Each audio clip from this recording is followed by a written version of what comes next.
midi, bon mercredi et merci à vous d'être branchés. L'invité du midi.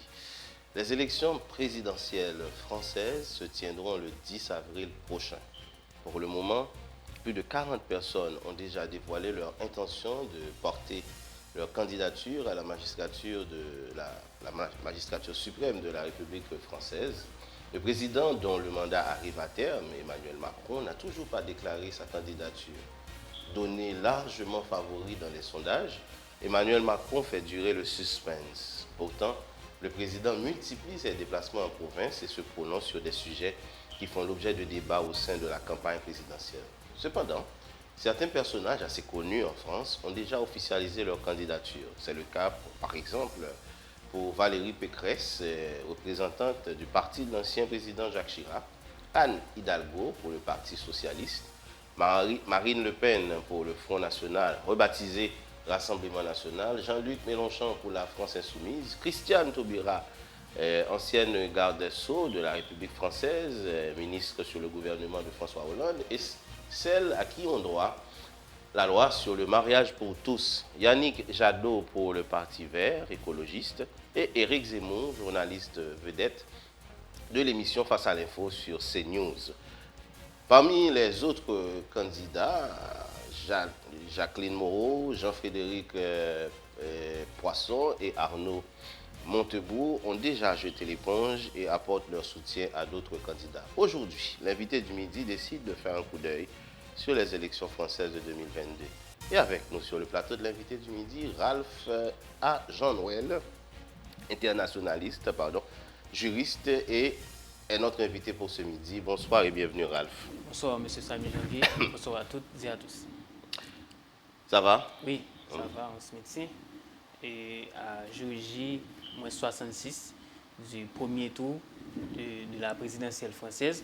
Alors, on dit premier tour, c'est parce que le système électoral français par rapport avec l'élection présidentielle, c'est généralement c'est à deux tours. C'est à deux tours. C'est à deux tours. Nécessairement. Oui, nécessairement c'est à deux tours.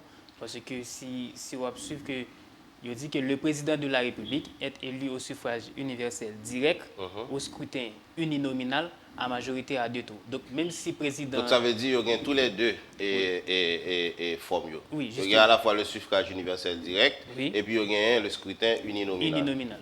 Et même si président est élu avec une majorité écrasante, l'élection reste une élection à deux tours. C'est ça. Donc ça veut dire même les nègres ont fait plus fort voix, il fait majorité plus un. Oui. Là, font deuxième tour quand même. Oui, c'est ça. L'élection reste une élection à deux tours. On connaît, dans le deuxième tour, Français a changé d'avis. Oui, c'est ça. C'est ce système électoral-là par rapport avec l'élection présidentielle et qui est toujours passé. Ça, c'est une très bonne information pour débuter l'émission parce que il y a peu de monde qui ne connaît ça en réalité sur la démocratie française. Oui, exactement. Et il faut nous dire que l'élection, ça qui vient pour faire là, en tout cas, jusqu'à présent, pas aucune modification par rapport avec le premier tour qui vient pour faire le 10 avril et deuxième tour le 24 avril. L'élection, c'est pas le 12e scrutin. C'est pas le 12e scrutin, côté que le peuple a appelé pour le voter directement pour le président.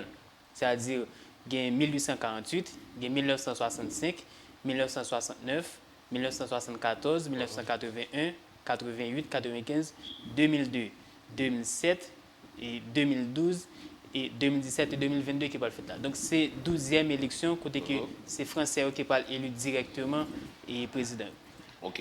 Mais avant ça, c'est un autre moyen de qu'on est élu, c'est des élections au second degré? Oui, non, mais jusqu'avant qu'on ait la République française, donc nous sortis de 4e République, aller sous 5e République qui fait en 1958. Donc il y a des différents moyens qui ont procédé pour élire des présidents. Mais pour entrer dans la 5e République, c'est élection, c'est règle démocratique, c'est suffrage universel direct. Parce que d'un moment à l'autre, la majorité a pu voter, il n'est pas 18 ans, et d'un moment à l'autre, tout, c'est seul garçon qui était capable de voter, mais à partir de la 5e République, donc depuis 1958, c'est règle démocratique. Donc les femmes ont acquis leur droit de vote et justement. Donc en France, on parle d'un septennat, c'est ça? Oui, on a parlé de septennat de 1981 avec l'élection de François Mitterrand, qui fait 7 ans. Il finit en 1988 et il fait 2 mandats en 1995. Donc, le dernier président qui fait 7 ans au pouvoir, c'est Jacques Chirac Et du fait de 1995 et de 1981 à 1995, et de 1995 à 2002, et c'est le premier président tout qui commençait avec quinquennat. Donc désormais, on parle de quinquennat, oui, quinquennat en France. Donc c'est Jacques Chirac, c'est le dernier président septennat, et c'est le premier président quinquennat. Et l'élection, ça a tout fait, nous, M. Samy Janvier, qui parle organiser dans un contexte sanitaire qui est très particulier. Oui. C'est ça qui fait nous obliger de questionner pour nous dire que est-ce que date là toujours qu'un mais comme c'est tradition mais constitutionnellement, donc les deux tours respectivement c'est pour le 10 avril et le 24 avril. Mais il y a un contexte côté que jusqu'à 23 janvier récemment c'est vrai que jeudi a tendance là par rapport avec ensemble de monde qui contaminé par COVID-19 surtout avec variant Omicron. Maintenant nous avons dit qu'il y a une baisse mais jusqu'au 23-25 janvier la France c'était over 300 000 cas par jour. Par jour, hein? Oui, donc ça c'était un record inédit depuis l'heure que COVID-19 rentré en France. Maintenant, parce que près de 75% de la population française est vaccinée complètement. Ok, mais c'est près de 25 et c'est ça on dit qu'il y a un risque. Et c'est eux même qui peuvent prendre un vaccin normal. Oui, même si ça, ils fait comprendre tout en même temps. Que pays qui peut vacciner. Ça, c'est déjà un sujet qui fait un peu le débat dans la campagne présidentielle en France, la question de COVID-19. Il y a un pays qui peut vacciner, la France notamment, et c'est un pays qui a plus de cas de contamination. Oui, cas de contamination. Donc, la cesse pour que vraiment chita sous vaccin, est-ce qu'en réalité, le vaccin a permis ou pas prendre?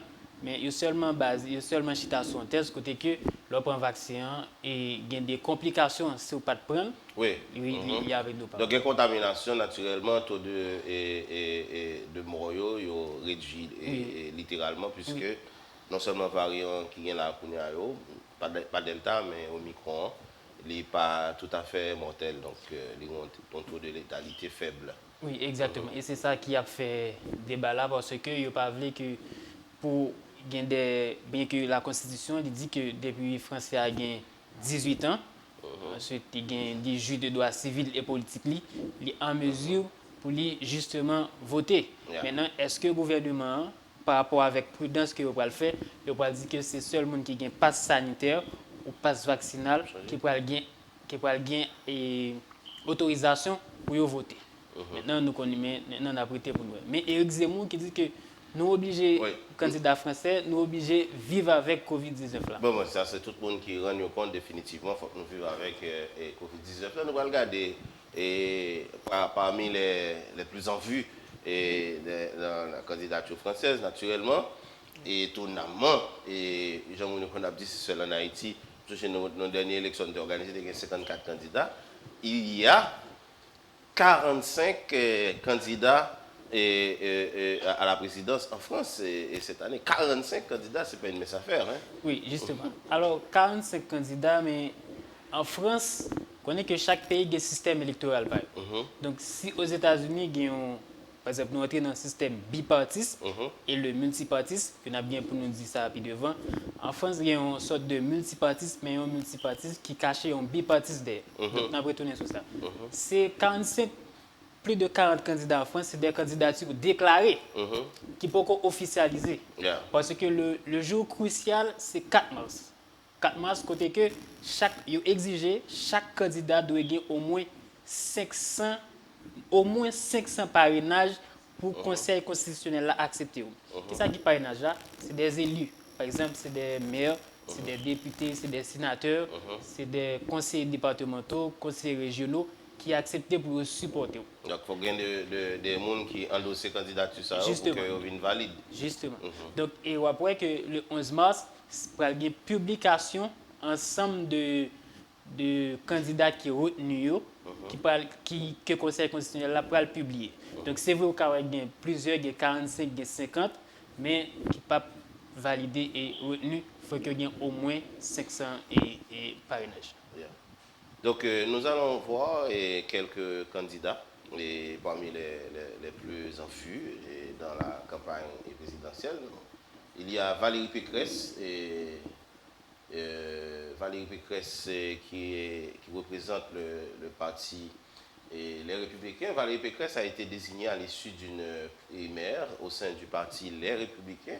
Jamais une femme n'avait été candidate pour le parti, héritier du gaullisme et le parti de Jacques Chirac, passé entre les mains de Jacques Chirac, RPR, et de Nicolas Sarkozy, UMP, élu au second tour face au candidat incarnant l'aile radicale, la droite de la droite, Éric Ciotti. Elle va devoir fédérer au maximum, prise en tenaille entre les électeurs les plus extrêmes tentés par Éric Zemmour et les plus centristes parfaitement compatibles avec le très probable candidat de la majorité présidentielle et sortant, Emmanuel Macron. Décrite comme bosseuse, méthodique et structurée, Valérie Pécresse, née le 14 juillet 1967 à Neuilly-sur-Seine, ville chic de la région parisienne, est une habituée du tableau d'honneur. Bac à 16 ans, grandes écoles. Politiquement, elle incarne une droite libérale, tant sur le plan économique que sur les questions de société. Valérie Pécresse a, par le passé, été 2 fois ministre du budget et de l'enseignement supérieur.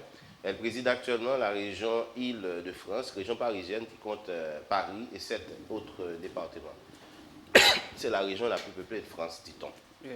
C'était donc un coup d'œil sur Valérie Pécresse, l'une des candidates à la présidence en France. De l'autre côté de l'échiquier politique, le Parti socialiste a également désigné une femme.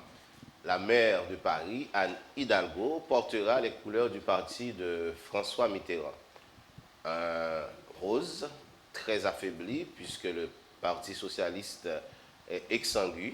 5 ans après le départ de François Hollande de l'Élysée et la défaite cuisante du candidat socialiste Benoît Hamon, le parti s'est délité, tout comme les Républicains à droite.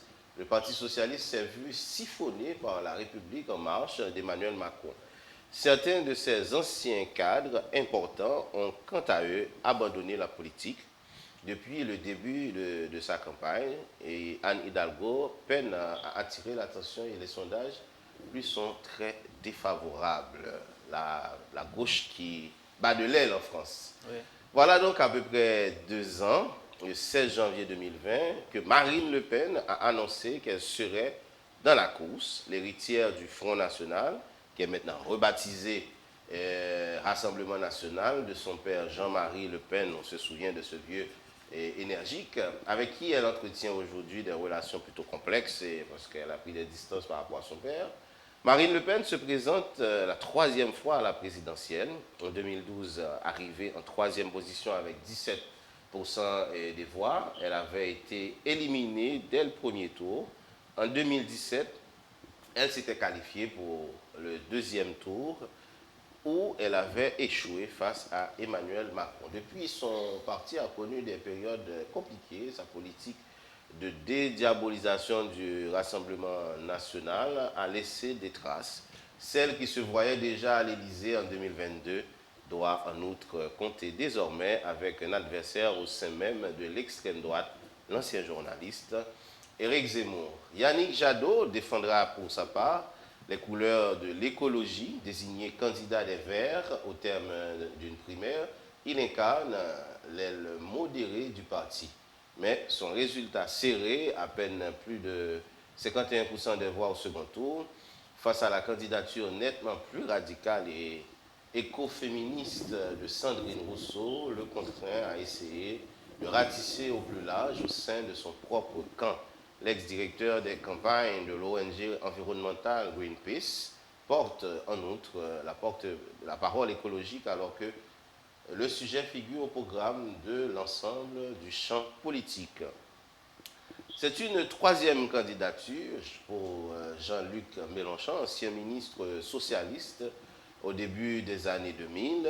Il se présente sous les couleurs de son propre parti, la France Insoumise, cultivé et volontiers râleur. Il est vieux loup de la politique française. À 70 ans, il a déjà été également député européen, député français, ou encore sénateur. En 2017, il était arrivé en 4e position, mais avec un score très élevé, à moins de 2% de Marine Le Pen. Se présentant en novembre 2020, il avait tenu à surfer sur la vague des Gilets jaunes en soumettant sa candidature au parrainage citoyen, le parrainage dont tu parlais tout à l'heure, avec 150 000 signatures, un pari gagné, même si l'initiative n'a pas fondamentalement marqué les esprits.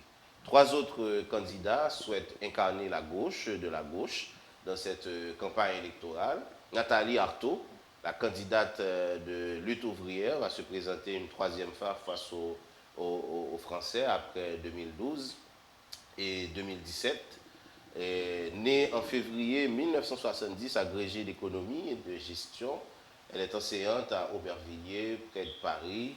Philippe Poutou, ancien ouvrier de l'usine Ford et Blanquefort en Gironde, portera les couleurs du nouveau parti anticapitaliste, le NPA. Pour lui aussi, c'est une 3e candidature après celle de 2012 et 2017. Il avait succédé à Olivier Besançon pour incarner l'ex-ligne communiste révolutionnaire d'Alain Krivine. En 2012 et en 2017, les communistes s'étaient alliés avec Jean-Luc Mélenchon, le candidat de la France insoumise. Ce ne sera pas le cas l'an prochain. Le Parti communiste a voté pour la candidature de Fabien Roussel, né en 1969. Cet ancien journaliste dirige le Parti communiste depuis 2018. Il est par ailleurs député du Nord. À 63 ans, il crée son propre parti, Reconquête, mais reste à l'écart des principales écuries politiques dont il est la principale cible, un statut sur lequel il s'appuie pour mobiliser. Après une annonce de candidature via une vidéo grandiloquente et décriée, il a tenu son premier meeting de campagne, et vous voyez déjà de qui que je parle, le dimanche 5 décembre 2021 dans une ambiance rouleuse. Des violences y ont été commises contre des militants de SOS Racisme avec des intentions de vote élevées au parcours des derniers mois. Celui qu'on présentait alors comme polémiste a attiré une bonne partie de l'attention sur sa personne et son programme, son projet, que les Français se sentent à nouveau chez eux. Condamné à 2 reprises par le passé pour provocation à la haine raciale, il se présente pour sauver la France en train de disparaître et pour que nos filles ne soient pas violées et que nos fils ne soient pas soumis. Ses adversaires, les bien-pensants, les élites universitaires, journalistes et syndicalistes, ainsi que les islamo-gauchistes et les tenants de la théorie du genre, nous parlons justement de Éric Zemmour. Christiane Taubira, elle aussi est de la partie et représente la primaire populaire. Elle est une figure populaire au centre-gauche depuis son passage au ministère de la Justice sous la présidence de François Hollande. C'est à ce titre qu'elle avait porté la loi sur le mariage pour tous. Christiane Taubira a officialisé sa candidature à l'élection présidentielle samedi 15 janvier dernier. Elle a affirmé vouloir répondre aux colères face aux injustices sociales, convoquer une conférence sur les salaires et défendre un gouvernement qui sache dialoguer au lieu de moraliser et de caporaliser. Le dimanche 9 janvier, elle a annoncé sa volonté de se soumettre aux résultats de la primaire populaire. Cette initiative citoyenne est destinée à désigner 1 ou 2 candidats de gauche à la présidentielle pour faire face à Emmanuel Macron. Marine Le Pen ou un autre gros candidat, mais l'idée a peiné à fédérer les principales personnalités de gauche que sont Jean-Luc Mélenchon, Fabien Roussel et Yannick Jadot, lui ont adressé une fin de non-recevoir. C'est donc Christiane Taubira qui a remporté la primaire dimanche 30 janvier. Aucun autre candidat ne s'y est rallié pour l'instant, dénonçant une candidature de plus à gauche. 392 000 personnes y ont participé et ont désigné l'ex-garde des Sceaux, l'une des seules à soutenir le processus. Arnaud Montebourg a été l'une des figures socialistes marquantes des années 2000. Consécration en 2012, lorsque François Hollande est élu à la présidence, l'ex-avocat devient ministre de l'économie, flamboyant, impétueux et arrogant et prétentieux. Selon les points de vue, Arnaud Montebourg quitte le gouvernement en 2014, considéré à tort ou à raison comme l'un des frondeurs qui ont conduit à l'échec du quinquennat de François Hollande. Retiré de la vie politique en 2017, il s'est lancé dans l'apiculture avant finalement de revenir dans le bain politique avec une candidature sous le signe de la remontada annoncée en septembre 2021. Le 19 janvier 2022, il a annoncé son retrait de la course faute d'avoir réussi à trouver les financements nécessaires pour sa campagne. Déjà, les candidats se retirent et de la campagne présidentielle. On va s'arrêter là pour un coup d'œil plus ou moins rapide sur les différents candidats et candidates à cette élection présidentielle. Ralph Jean-Noël, et ma première question, mine de rien, ne va pas sur les candidats que je viens de présenter tout à l'heure, mais sur notre façon de faire. Et peut-être que les a fait élection, nous avons autant de candidats, mais quand tu lis le parcours de ces candidats, on pas l'impression que c'est des gens qui, par moment, là, on a regardé par exemple des gens qui sont candidats plusieurs fois, qui étaient députés, qui étaient sénateurs, qui étaient un rôle politique et qui ont une présence politique, mais les a fait élection ici, autant de pile de candidats ont côté sorti. Oui, en fait, exactement, c'est toujours un parcours politique avec que ce soit ensemble de monde nous sortis là et Jacques Chirac également François Hollande, Lionel Jospin que nous allons parler de eux, toujours un parcours politique. En fait, une seule attention que nous devons retenir, c'est que c'est seulement Éric Zemmour, s'il vient président, il y a seul président de la République française qui n'a pas jamais occupé un poste électif ou une nomination avant. Sauf qu'il fait sens pour Paris. Donc, l'essentiel, il a étudié les sciences politiques. Son journaliste de carrière. Oui, justement. Et vedette et de surpoids. Oui, polémiste, essayiste. C'est un peu le Trump, le Donald Trump est français. Oui, dans une moindre mesure, c'est un peu Donald. Mais à part de ça, tout ratio que nous suivons, c'est qu'il y a un parcours politique, que ce soit un parcours académique qui est très enrichissant, un paquet et côté passé déjà sénateur, député, des vieux routiers de la politique française. Donc, ce n'est pas des gens qui ont chance, ce n'est pas des gens qui disent bon, il y a l'élection là, bon, mal regarder ça, me joindre, etc. Bon, donc, c'est des professionnels de la politique qui fait, et c'est des hommes de parti, j'en sais dire. Là, c'est seulement Éric Zemmour qui bat non parti politique et qui bat occupé avant des fonctions politiques et dans la France. Ok, on va suivre pour le poser candidature. Il n'est pas venu comme un candidat indépendant. Il a fondé son propre parti, Reconquête, et qui est placé parmi les catégories des extrêmes droites, qui conservent les valeurs extrêmes droites, qui ont un rapport avec conserver les frontières, qui ont un rapport avec, entre guillemets, racisme. Oui, qui ont une politique très sévère sur l'immigration, sur les questions raciales. Les valeurs de la droite, ou bien de l'extrême droite. Ouais. Mais après ça, Restio, c'est un parcours qui est très enrichissant au niveau de la politique française. Mais il y a, par contre, Marine Le Pen, qui lui-même font tout une bataille pour retirer, parce que c'est peut-être ça qui t'a fait perdre l'élection face à Emmanuel Macron il y a justement 5 ans. Et le parti et Front National là était vraiment diabolisé, puisqu'il était incarné l'image de Jean-Marie Le Pen que Zemmour, anti-Jean, voulait représenter plus que Marine Le Pen lui-même, elle-même. Et Marine Le Pen était obligée de prendre distance par rapport à Papal et pour le TKB et partir en l'autre image, pour le dédiaboliser partir. C'est ça qui fait le passer du Front National à Rassemblement National. Exactement. Et pour comprendre partie ça, nous devons faire un bac. Un bac sur la vie politique, le système politique français. De 1981 à 2002, c'est une sorte de bipartisme qui cache derrière un multipartisme. C'est quoi le bipartisme? C'est un système de partis, côté que c'est deux partis hégémoniques qui ont fait alternance au pouvoir. Exemple flagrant, c'est les États-Unis avec le Parti démocrate et le Parti républicain. En France, il y a un multipartisme, pluralité des idées, pluralité des partis politiques. Mais nous constatons que de 1981 à 2002, on voit que il y a tendance pour c'est les républicains et les socialistes qui souvent arrivent en deuxième tour. Par exemple, en 1981, on gagne la victoire de François Mitterrand contre Jacques Chirac. François Mitterrand, c'est le premier président socialiste sous la 5e République française. Contre Jacques Chirac, UMP. À l'époque, c'était RPR. En 1988, on gagne réélection de François Mitterrand contre Jacques Chirac. Donc, il vient deuxième président socialiste, mais c'est toujours même lui-même.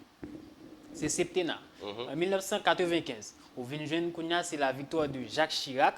Donc, c'est le retour des Républicains au pouvoir, ou bien de la droite, si vous voulez, mais c'est avec UMP. Contre qui? Contre Lionel Jospin.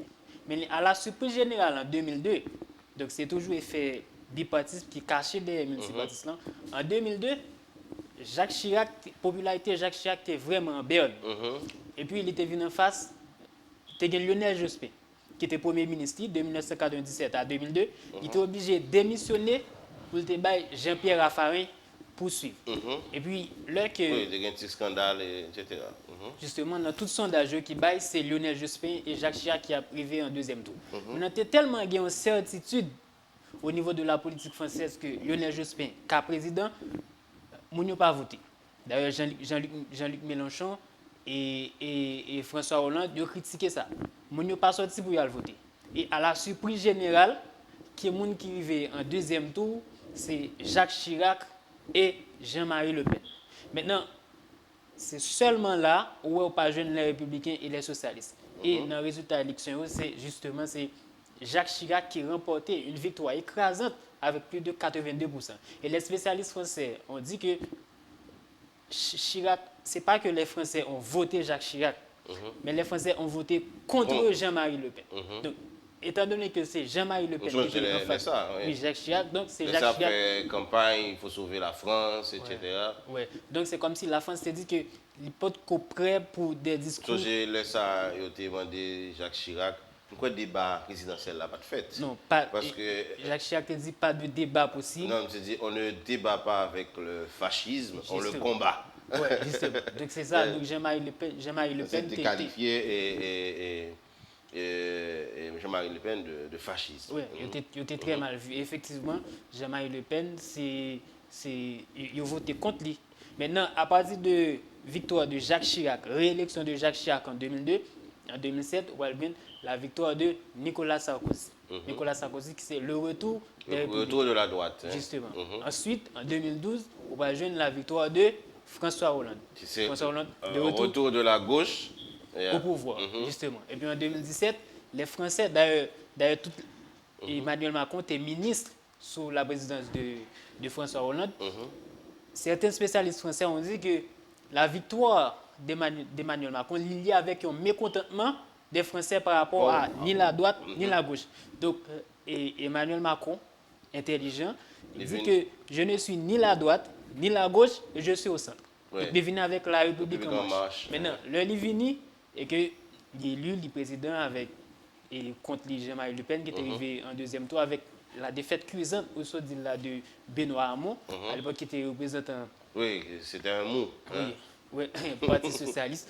Donc, c'est ça qui vient de rendre que, mais il vient dans la politique, Emmanuel Macron, il plus vers la droite. Et tout le monde espérait que c'était Manuel Valls qui représentait le Parti socialiste, et quand c'était Benoît Hamon, on savait que c'était déjà l'échec.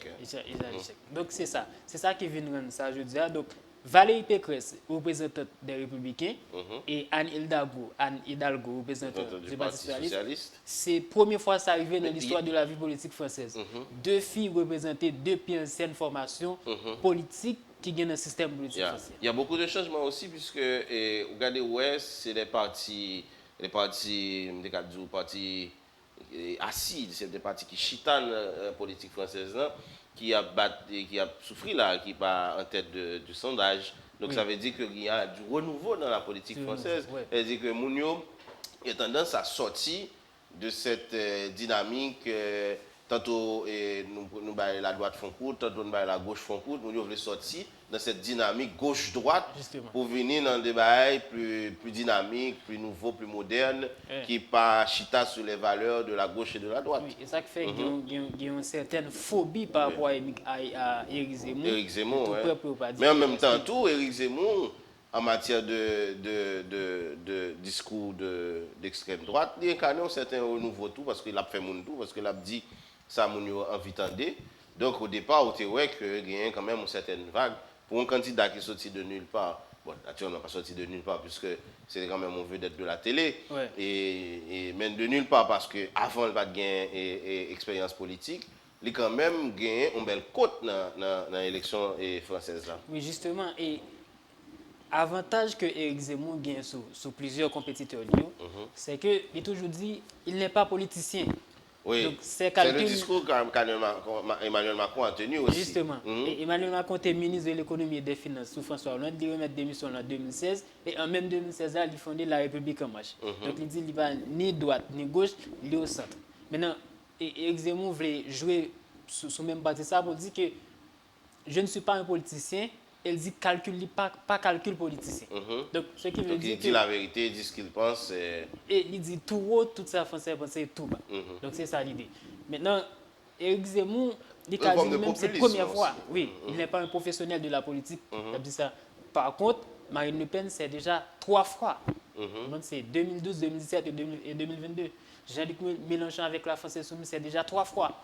2012, 2017 et 2022. Donc il a pris tout à tout ça pour lui former, pour dire que lui-même, il peut une nouveauté dans la classe politique française. Très bien. Qu'est-ce qui explique déjà comment tu comprends cette attitude d'Emmanuel Macron qui, comme M. Jourdain, fait de la prose sans le savoir, ou bien qui n'ont joué de mesdames, il n'a pas déclaré candidature libre, mais il a fait campagne, puisqu'il a fait des déplacements, il a abordé des thèmes qui ont rapport avec la campagne présidentielle là, mais il a toujours beaucoup déclaré candidature libre, il a fait durer le suspense. Et puis, le fait que dans les sondages, Macron est quand même donné largement favori malgré tous les déboires qu'il a connus pendant son mandat, et malgré Covid-19, malgré Gilets jaunes. Donc, on aurait dit que Emmanuel Macron, ça aurait été pour les Français une expérience vite oubliée, mais ce n'est pas le cas. C'est ça. Et parce que les présidents d'exercice, généralement, ils rentrent tard dans le processus. Donc, et puis tout, c'est le boss. Okay? Bien que au niveau, par exemple, candidature, tous les candidats ont les mêmes chances. Maintenant, lui-même étant en tant que président, quand même, il a un degré qui... Parce qu'il n'a pas accusé, là, il dit que, comme il n'a pas jamais déclaré candidature, il a fait campagne avec l'agent peuple français. Oui, quand même, mais c'est un président en exercice. Donc, nous seulement, il pour nous garder tout, 4 mars, avant 4 mars, parce que 4 mars, c'est la date cruciale pour que il mette fin avec dépôt candidature. Et c'est lui-même qui mette fin tout avec liste électorale. Là. Parce qu'en France, si pour voter, il faut déjà inscrire non dans le registre électoral. Maintenant, comme ça, tout, à la surprise générale, il a choisi par aller parce que Emmanuel Macron, non seulement c'est le plus jeune président avec 38 ans sous la 5e République, mais écoute, Ania, il a près de 43-44 ans, donc il a un avenir politique. C'est-à-dire, même s'il n'a pas fait l'année ça, Annie qui a venu, il a fait. Mais s'il est donné favori, c'est son momentum. Pourquoi il a renoncé à ça? En fait, nous avons plusieurs cas. Nous avons dit, par exemple, dans le sondage, les derniers sondages, il est près de 23 ou 24%. Et puis, en termes de parrainage, c'est lui qui est devant. Il a déjà gagné 105 sur les 500 possibles. Okay? Au moins, il faut gagner 500, il a déjà gagné 105 déjà. Donc, c'est des cas comme ça, nous ne pas ignorer la possibilité de gagner pour faire nous des surprises et puis pour dire qu'il va aller. Mais, à 70% de chance, on croit que... Ça aurait été quand même étonnant. Ça aurait été quand même étonnant. Donc, il y a Valérie Pécresse qui est derrière et qui est derrière Macron, pas pied pour pied naturellement. Mais après Valérie Pécresse, c'est le prochain candidat qui suit. Et toujours dans le sondage là, il y a Anne Hidalgo, Marine Le Pen et Éric Zemmour. Non, Marine Le Pen en troisième, je crois. Oui, en troisième position. Ensuite, Anne Hidalgo et puis Éric Zemmour. Donc, c'est sondage, ça, c'est vrai, il fait avec des marges d'erreur. Bien sûr, tout sondage d'ailleurs. Oui, il fait avec des marges d'erreur. Voilà pourquoi que certains candidats n'ont pas d'importance avec les sondages. Et ça a arrivé que Éric Zemmour étonné dans l'élection. L'aime étonné pas dans le sens positif du terme. C'est-à-dire qu'il n'a pas récolté un paquet de voix. Et qui est différent avec le que l'étape montée, des sondages, des articles montés, qui dit il monte. Il était même collé avec Marine Le Pen. Sur qui deux possibles candidats qui arrivaient en deuxième tour. Donc maintenant, il commence à progresser. Oui, d'accord, oui, et que les sondages sont faits avec une marge d'erreur, mais les sondages quand même sont un outil scientifique qui permettent pour nous et une idée de l'opinion ou bien des intentions de vote et dans le cadre d'élection ou bien de toute forme d'opinion que vous avez auprès du public là. Et cependant, nous avons dans l'élection américaine, nous avons dans d'autres élections, sondage qu'on dit de bagailles qui pas arriver. Donc, c'est ça. Donc, il faut que nous attendions à ça. Oui, si nous préférons avec les élections de Donald Trump, donc c'est vrai que il était l'âge favori avec Mme Hillary Clinton, alors que nous avons le résultat qui était fait déjà. Oui. Mais c'est lié aussi aux complicités des élections américaines, parce que quand même Hillary Clinton a eu le vote populaire, même s'il n'est pas bien le vote des grands électeurs. Oui, donc c'est ça. C'est ça qui est un peu compliqué dans le système électoral américain. Donc, nous avons retourné en France. Donc, l'élection, le premier tour, c'est le 10 avril prochain. Le 10 avril, déroulement du premier tour. Nous avons jusqu'au 4 mars pour confirmer la candidature et décider définitivement la liste électorale là. Le 11 mars, il y aura publié les candidats retenus. Parce que Jean Ousso dit là, il y a près de 45 candidats. Alors que loi 6 novembre 1962, loi 6 novembre 1962 et la loi votée en 2016 qui parlait de la modernité sur les élections présidentielles, il y a un calendrier qui dit que toute bagaille doit faire et ordre par ordre. Et deux aspects juridiques ça là montrer que il y a une nécessité pour non seulement il y a un calendrier qui peut sortir et que ou 40 candidats mais pas présidentiel. Donc c'est aussi plus de 45 candidats mais alors que c'est pas tout cas retenu par le Conseil constitutionnel. Donc le 4 mars c'est le jour crucial là pour dépôt de candidature là et puis il y a bien c'est le Satou a bien côté que liste électorale la campé et puis le 11 mars la publication de calendrier électoral. Non mais pas les oui a bien publication de ensemble candidats qui retenus et validés par le Conseil constitutionnel. Le 28 mars calendrier électoral là. Justement. Le 28 mars c'est un déroulement campagne présidentielle là et puis 10 avril justement c'est un déroulement premier tour. 24 avril, à déroulement deuxième tour. Et puis, le 13 mai, c'est justement ça qui est pour avec passation. Donc, calendrier électoral, c'est que vous avez un candidat, mais il y a une instance qui lui-même décider. Donc, on regarde le calendrier électoral là. Donc, c'est le 4 mars 2022. Donc, c'est clôture du dépôt des candidatures. Chaque candidat doit avoir obtenu le parrainage de 500 élus. Au moins 500 élus. Et maires, députés, sénateurs, conseillers régionaux et départementaux. Ce 4 mars correspond aussi à la limite d'inscription sur les listes électorales, c'est-à-dire les citoyens. Oui, ce n'est pas seulement pour gagner 18 ans, ce n'est pas seulement pour que soit garçon ou fille ou bien l'autre sexe, ce n'est pas seulement pour jouer des droits civils et politiques, il faut qu'on inscrit dans un registre électoral qui dit que vous pouvez le voter. Donc, c'est manifester l'intention pour le voter. Justement. 11 mars 2022, donc ce sera la publication de la liste des candidats par le Conseil constitutionnel qui aura auparavant vérifié les parrainages, les fameuses 500 signatures, provenant d'au moins 30 départements avec un maximum de 50 pour un même département. Il doit également vérifier que chaque candidat est bien éligible et a déposé un dossier complet. Puis le 28 mars 2022, ce sera le lancement de la campagne officielle. Il n'y a pas encore de campagne. Il y a des débats qui se font, il y a des candidats qui organisent des petites réunions dans leur QG, mais il n'y a pas encore de campagne officielle en France. C'est idem pour les là, on est dans la période de pré-campagne. Justement. Et c'est idem pour les candidatures, pas encore des candidats officiels. C'est des candidats manifestés, annoncés et déclarés. Donc, ce n'est pas encore des candidatures officielles puisque ce sera donc au Conseil constitutionnel de décider qui est effectivement candidat ou qui ne l'est pas. Et qui publiera la liste des candidats retenus et validés. Désormais, donc, c'est la règle stricte et rigoureuse de l'égalité du temps de parole entre les candidats, oui, c'est très important, qui s'applique dans les médias traditionnels. Dimanche 10 avril 2022, donc, ce serait donc le premier tour de l'élection présidentielle dont les médias donnent des résultats non officiels, mais généralement parfaitement fiables, à la clôture de tous les bureaux de vote à 20h heure française. Donc le dimanche 24 avril, ce sera donc le second tour entre les deux candidats arrivés en tête au premier tour.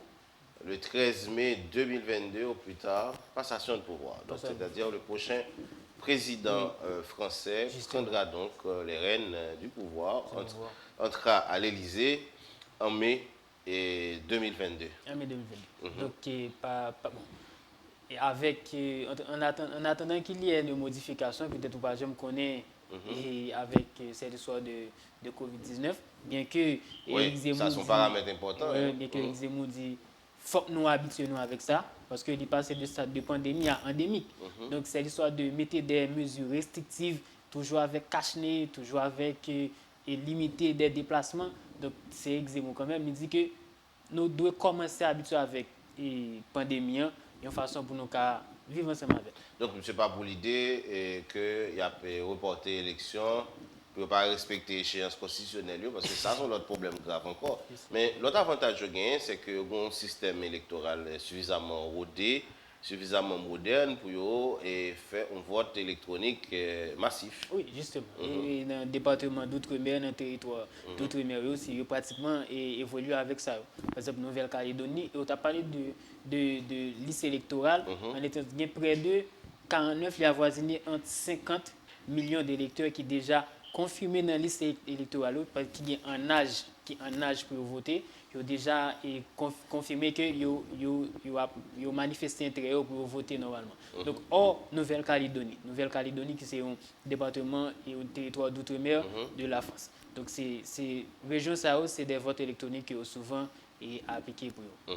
Donc, on peut l'appliquer aussi en France métropolitaine pour élections qui peuvent être là-haut toutes les fois que Covid-19 t'a empêché qu'il y ait des rassemblements en foule qui fait pour que on a le voté, mais sauf que il n'y a pas que ça, il y a aussi les résultats. Les résultats, il faut que parti qui gagne réunion full monde dans son sujet pour que lui prononce son discours de victoire. Donc peut-être que nous allons aller vers une élection présidentielle sans moment fort ça. Oui, sans moment fort, mais pas certain pour qui ça, parce que réunion commencé à faire avec de grandes foules. Récemment, j'ai regardé un meeting Éric Zemmour qui était près de 3000 Français réunis dans une salle, et certains avec le cache-nez, d'autres n'en ont pas. C'est-à-dire que gagner des mesures restrictives, c'est vrai, mais on a l'impression que parfois, les candidats font comme si que ça n'existe pas. Bien que récemment, on a vu aussi lors des élections américaines. Oui, bien que oui, justement, bien que le gouvernement ait fait une réunion avec eux, avec surtout M. Jean Castex. M. Jean Castex, c'est lui-même qui était derrière le plan reconfinement. D'ailleurs, il est monsieur reconfinement. Depuis après la démission d'Edouard Philippe, et qui était ancien premier ministre de Emmanuel Macron. Donc c'est lui-même qui vient avec des mesures, il dit candidat, mais comment vous devez, mais comment pas devez. Mais Éric Zemmour dit c'est des mesures restrictives. La loi pas bail et le gouvernement doit ça pour la mettre. Il devient une sorte d'inégalité par rapport avec Emmanuel Macron, que vous considérez comme un président en campagne. Donc, les sujets, les thématiques qui sont au centre de cette élection française sont d'abord la gestion de la Covid-19. Justement, malheureusement. Et malheureusement, c'est ça, nous avons dit que parmi les gouvernements précédents, on a dit que Emmanuel Macron il joue une gouvernance qui est moins apaisée. Par exemple, c'est avec fléau mondial, ça, pandémie, il vient vraiment. Mais semblait que les sondages ou bien étudiants tabac que nous comprendre Emmanuel Macron gérer Covid là plus ou moins bien, puisque les données largement favoris et qu'on n'a pas l'impression que Covid là a un véritable impact sur la popularité, monsieur. Oui, oui, monsieur dit là, c'est à cause de monsieur Edouard Philippe. Monsieur Edouard Philippe, Premier ministre, il était avec monsieur Jean Castex. Il était extrêmement deux personnes qui vraiment importantes d'Emmanuel Macron pour la gestion Covid-19. Ça. Et les Français, généralement, les présidents en exercice, ils n'ont pas dans le sondage, dans l'intention de vote, popularité n'est pas généralement en berne, sauf Jacques Chirac en 2002. Oui. C'est-à-dire, même si le président n'est pas réélu, c'est-à-dire qu'il a toujours une intention de vote qui est favorable. Sauf nous avons expliqué cas ça entre Jacques Chirac, Lionel Jospin et Jean-Marie Le Pen. Maintenant, il n'est que d'attendre, parce que dans l'élection 2012, vous voyez que Nicolas Sarkozy et François Hollande, c'est vrai que tu as des griffes, parce que François Hollande lui fait des campagnes sur la droite, alors que ouais, politique que l'a pas piqué, il plus penché vers la gauche. Donc tu es sanctionné pour ça. Mais dans les sondages, pas de vraiment gros écart entre lui-même et François Hollande. Donc c'est tout ça qui a porté des modifications avec le système politique français et l'élection qui gagne pour faire le 10 et le 24 avril qui gagne pour venir. Il y a également l'éternelle question de l'immigration en France, qui est également au centre des débats. Oui, l'immigration en France est porteur ou bien monde qui est acide, candidat qui est plus acide par rapport avec thématique ça, c'est M. Éric Zemmour. M. Éric Zemmour et il y a Mme Marine Le Pen également qui gagne un discours légèrement acide par rapport à ça, mais Emmanuel Macron qui dit que... C'est la droite en général. Oui, justement, et qui révélait les valeurs de la droite, l'identité culturelle, l'identité nationale et la fermeture des frontières, donc, et qui sont des conservateurs, conservatrices. Maintenant, Emmanuel Macron qui peut dire que la France a toujours été une terre d'accueil. Accueil, donc il suffit que vous remplissez les conditions, il suffit que vous remplissez ça qui vous devez remplir. Donc bienvenue à la France. Alors que Macron lui-même, sa spécialité, c'est d'identifier les vagues et de surfer à contre-courant. Justement, c'est ça. Alors donc ce n'est pas vraiment une idéologie ferme, contrairement avec la droite qui a des positions arrêtées sur des questions, ou encore la gauche qui a des positions fermes sur des questions. Macron, c'est une forme de, comme on a dit ici, là, on l'a loser, qui a regardé qui est dans tel groupe lui-même pour l'aller à contre-courant. Pour un qui est dans un récipient, qui prend forme récipient, mais leur Zemmour a parlé des faits malheureux, et par exemple, et qui a pris un attentat à Charlie Hebdo, qui a pris une décapitation de Samuel Paty, un professeur, qui a pris des images tragiques, qui a mis sur les musulmans qui viennent séparer religion par rapport avec politique, mais religion qui vient s'assembler avec politique, là prendre des exemples, ça fait peur quand même, ça fait peur. Oui, ça fait peur, mais c'est quand même Éric Zemmour, on l'a vu venir, parce que John nous t'a présenté tout à l'heure, c'est quelqu'un qui a été condamné plusieurs fois pour raciste, justement. Donc Éric Zemmour n'est pas à son premier essai. Oui, et c'est ça qui est inconvénient. Parce que tout à l'heure, je t'avais expliqué que l'avantage que Éric Zemmour gagne par rapport avec l'autre compétiteur, qui a dit, il a toujours dit qu'il n'est pas un professionnel de la politique, calcul n'est pas politique, et c'est la première fois qu'il vient dans la compétition électorale. Mais l'inconvénient, c'est qu'il y a trop d'antécédents judiciaires. Comme s'il y a des ennuis avec la justice. Il retourné qu'il a brûlé pour des diffamations, pour des propos vulgaires, pour des propos racistes, récemment. Et même, il a même saisi la Cour européenne des droits de l'homme, comme quoi que la France a abusé de droits que il gagne comme monde qui doit gagner la liberté d'expression. Donc c'est autant d'ennuis et judiciaires que, par exemple, un président en exercice qui n'a pas qu'à faire l'objet de poursuites judiciaires. Mais si c'est le cas pour le président Éric Zemmour, si que par exemple il est élu président, il y a bien des dossiers pendant au niveau de la justice. On a vu ça aussi lorsque le feu Jovenel Moïse était élu président, il était également inculpé pour une question de corruption. Corruption, parce qu'il a un dossier au cabinet d'instruction. Ce sont des choses qu'on devrait éviter. Le président soit élu et avec sur sa tête ce qu'on pourrait appeler une épée de Damoclès. La famille de César doit être au-dessus de tout soupçon. Ouais, la question de l'emploi en France, du chômage, c'est une question fondamentale aussi dans cette campagne. Oui, et c'est extrêmement important parce que, d'ailleurs, Emmanuel Macron il dit que pendant la période quinquennale, c'est près de 1 million d'entreprises créées en France. 1 million d'entreprises créées en France. Il fait connaître que par rapport avec taux, il était venu jouer un chômage là en France, il considérablement baissé par rapport, malgré les 2 années, nous sommes capables de dire perdues, qui lié avec la question de Covid-19, mais le gouvernement, que ce soit lui-même et Jean Castex, et lui-même et Edouard Philippe, ils ont fait de mieux pour redresser la pente qui vient pour avec emploi. Maintenant, c'est des cas avoisinés, des taux de chômage qui ont avoisiné entre 6 et 9%, mais c'est des taux qui n'ont pas les mêmes répercussions par rapport avec les États-Unis d'Amérique ou bien des pays anglo-saxons. Par exemple, ça qui est le chômage là, en France, il n'est pas même genre avec taux de chômage aux États-Unis. Parce qu'aux États-Unis, c'est par tranche d'heure, qu'en Occident, que les des chômages déguisés qui le plus souvent avec à temps plein. Maintenant, le taux de chômage il y a plus de capacité pour baisser en France que dans des pays anglo-saxons. Il y a la fameuse question du changement climatique qui est également au centre du débat politique en France. Exactement. Il est au centre du débat en France, mais avec surtout le candidat Yannick Jadot. Yannick Jadot qui... Le candidat vert. Hein. Oui, le candidat vert qui pourra le représenter l'Europe, l'écologie et les verts au parti politique. Et parmi ensemble de programmes il va réduire le nombre de vols. En fait, s'il est arrivé élu président, il va réduire le nombre de vols à l'intérieur de la France qui sont non nécessaires. La plus fait des trains, des chemins de fer et de préférence.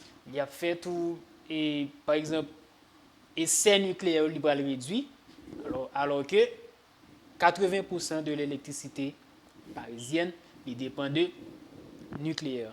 Donc, c'est-à-dire, et en nucléaire, pièce président, pas t'arrêter, suspendre, camper essai nucléaire. Parce que l'arme nucléaire, c'est une arme stratégique, c'est une arme politique et c'est une arme à destruction massive. Ça veut dire, un pays, un État qui gagne en possession de armes de destruction massive, ça, c'est comme s'il entrait dans le Conseil des Nations. Alors que le Conseil de sécurité des Nations Unies, c'est eux-mêmes, les 5 membres permanents, c'est eux-mêmes qui ont droit pour eux quimber ou bien pour stocker armes nucléaires. À l'exception de Brésil et Afrique du Sud, côté que la Constitution eux-mêmes pas permettre d'utiliser armes nucléaires. Mais après le Conseil de sécurité des Nations Unies, en 2015, il y a eu des accords avec l'Iran pour l'Iran qui a commencé à faire des essais pour commencer à travailler. On a regardé Corée du Nord qui commençait à faire des essais toujours avec armes nucléaires parce que ça a commencé depuis avec Kim Il-sung.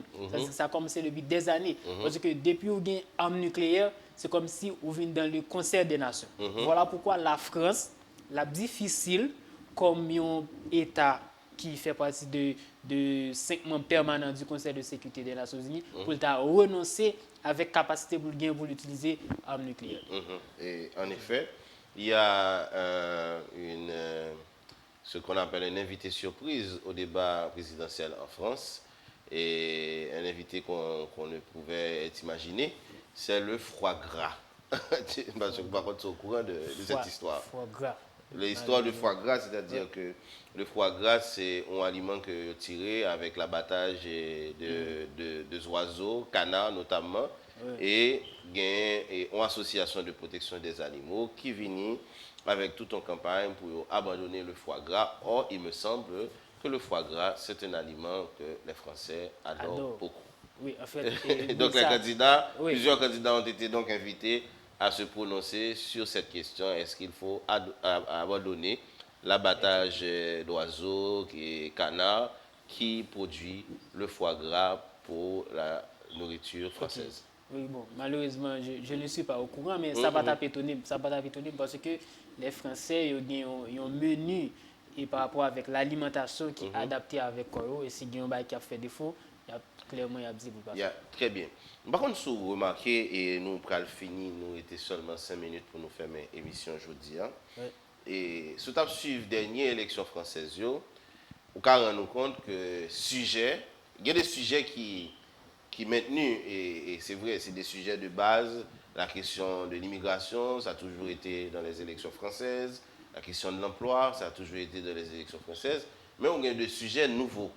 Parce qu'il y a des sujets qui étaient, par exemple, faits en pile et encoulés dans la dernière élection. Mais on a l'impression, Julien Jodien, qui résout. Par exemple, dans la dernière élection, la question du mariage pour tous, c'était une question qui était très en vogue dans l'élection. Mais on n'en parle plus, puisque c'est déjà légalisé, le mariage pour tous, avec la loi Taubira. Donc, ils ont évolué vers d'autres questions. Là, je dis, il y a parlé de changement climatique, il y a parlé de l'autre question, de Covid-19, qui sont nouvelles donnes pratiquement pour tout pays dans le monde. Là. Donc, alors que nous autres, parce que quand même, pas empêcher de faire un parallèle avec l'élection, on a l'impression depuis 30 ans, on a fait élection, ce sont les mêmes questions qui se posent. Oui, justement. Et c'est parce que pour nous, là, l'ancien président de la République, professeur Leslie François Banigat, a toujours fait différence ça. Donc c'est vrai qu'il y a une sorte de parallèle entre Haïti et par rapport à Jean Noir fonctionner par rapport avec la France, mais la France comme État, il fait partie des démocraties achevées. Alors qui est différent pour par exemple les États-Unis, par exemple, qui fait partie jusqu'à présent des démocraties inachevées. Démocratie achevée, par exemple, mettre pas de monde dans l'institution est tellement forte, il y aura dépassé. Même si, par contre, vous songez Kamala Harris, après l'élection américaine, il prend la parole pour la première fois, il a dit « The democracy is not a state ». Ça veut dire la démocratie, ce n'est pas un État, c'est-à-dire c'est une bataille continue. C'est-à-dire que l'idée de démocratie est assise, achevée, c'est pas évident, parce qu'avec la montée d'Éric Zemmour, on peut s'attendre à des surprises en France actuellement. Qui a monté dans le cadre de la démocratie. Alors, Mme Kamala Harris, est située dans le cadre, il y a une idée, il y a une démarche qui a continué, qui a pérennisé. Et qui est différent pour nous par rapport avec Haïti, mais malheureusement, dans le pays, c'est idée. Par exemple, M. Yannick Jadot, qui parlait de réchauffement climatique, l'important. Important. Oui, c'est une question mondiale. Alors. Oui, extrêmement important. Parce qu'il y va même de la survie de l'espèce humaine. Justement. Alors, parce que les Nations Unies ont fait un spot comme ça qui t'a montré que les dinosaures même bon, c'est l'astéroïde qui t'a exterminé. Alors que nous-mêmes. C'est nous-mêmes qui avons exterminé tête. Justement, avec Jean Noir mal utilisé la Terre. Donc, c'est des idées, alors que qui est différent pour Haïti, on a justement l'impression que autorité, c'est comme si nous n'avons pas dans le monde. Oui, mais derrière aussi l'idée, et on est pratiquement à la fin, je vais essayer d'être très très bref, derrière aussi l'idée de changement climatique, et il y a aussi des questions politiques extrêmement intéressantes aussi qui se cachent, dans la mesure où politique et néolibérale, politique impérialiste, fait partie de politique qui fait un peu de pression sur la nature, puisque il y a une logique d'accumulation. Oui, donc, c'est pour ça. Autrefois, ils étaient pollués. Autrefois, c'est même avec des ICO, avec des industriels, c'est eux qui étaient pollués. Les usines, etc. Il y a quelques États qui veulent entrer dans le cadre des pays émergents et qui ont demandé des nécessités pour gagner des grandes entreprises, des grandes firmes multinationales. C'est eux-mêmes qui viennent gagner malheureusement répercussions ça sur la nature qui, avec la COP21, côté qui prend des dispositions pour réduire l'effet de serre sur le changement climatique. Ralph Jean-Noël, merci d'être passé sur le plateau de l'invité du midi et merci aussi pour ce débat sur les élections présidentielles en France. Merci M. Sami Nové, merci à vous toutes et à tous. Ah bon. Merci mesdames, messieurs, c'est donc la fin de cette édition tout à fait spéciale de l'invité du midi sur les élections présidentielle en France. Et il était bon pour nous faire coup d'œil ça, pour nous faire comprendre qu'en France actuellement, il y a une activité élection qui a réglé pour élu un nouveau président en avril 2022. Nous disons tout pour nous qui étaient branchés. Merci. Au revoir. À bientôt.